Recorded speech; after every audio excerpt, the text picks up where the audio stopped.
Assalamualaikum warahmatullahi wabarakatuh. Nama saya Abdiman Fauzan.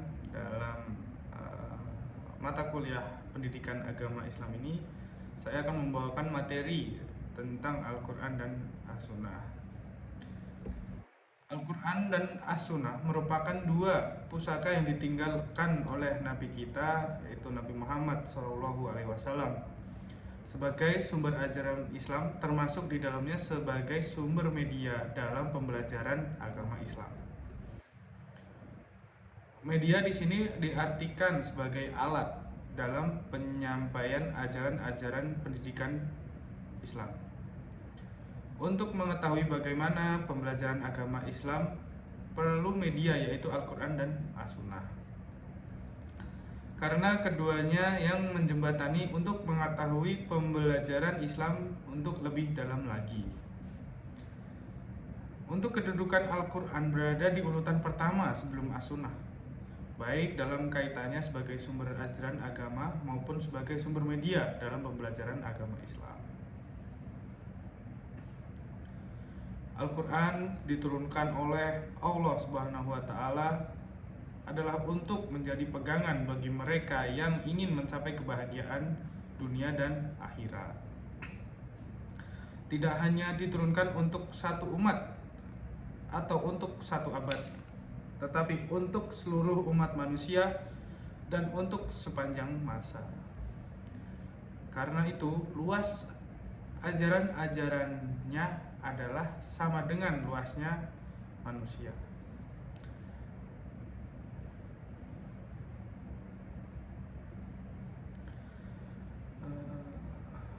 Dan pada kesempatan kali ini saya akan menyampaikan poin penting dalam materi Al-Quran dan As-Sunnah ini, yaitu Al-Quran dan As-Sunnah sebagai sumber hukum umat Islam.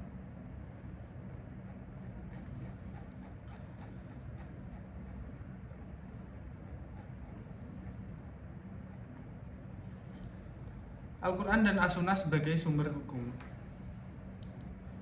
Al-Quran sebagai sumber hukum, kedudukan Al-Quran merupakan satu-satunya sumber yang pertama dan paling utama dalam hukum Islam, sebelum hukum atau sumber-sumber hukum yang lain.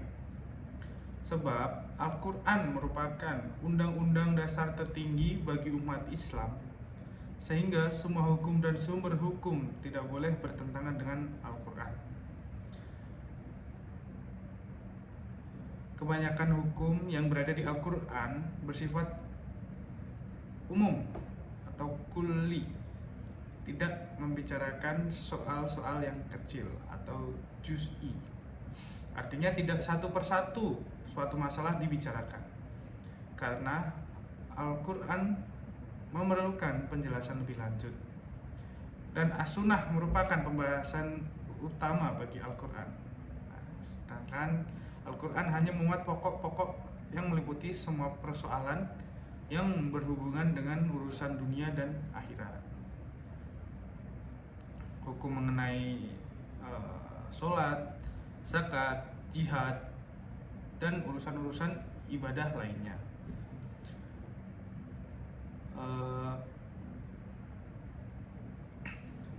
Yang terkandung dalam Al-Quran masih bersifat umum, maka yang menjelaskan adalah hadis atau as-sunnah itu tersebut.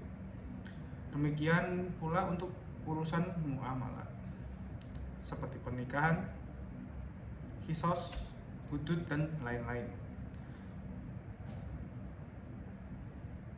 Kemudian ada as-sunnah sebagai sumber hukum.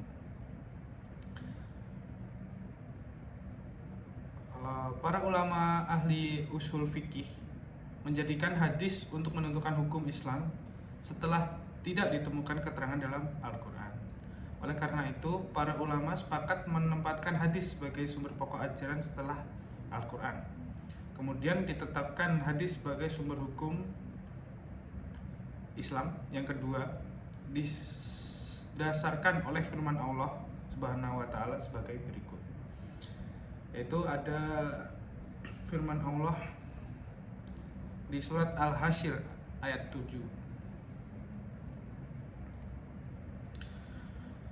wa ma atakumur rasulu fakhususu wa ma nahakum anhu fantahu wattaqullah innallaha syadidul iqab,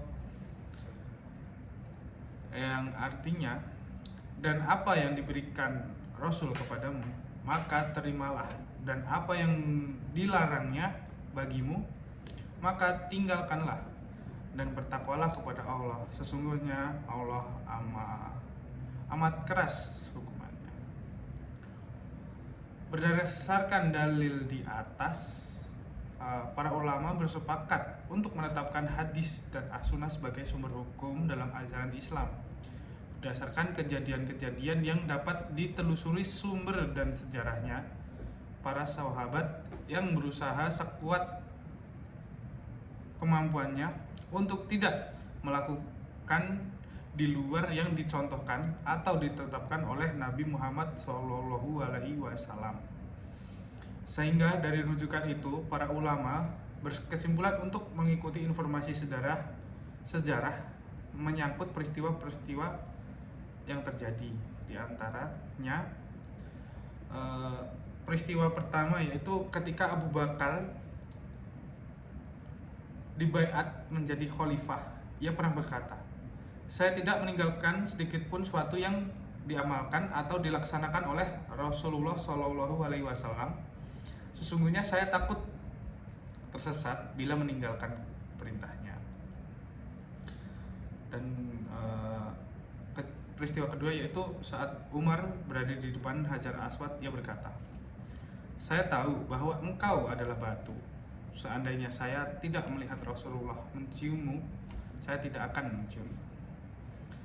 Tadi peristiwa-peristiwa yang menjadi dasar atau rujukan para ulama berkesimpulan untuk mengikuti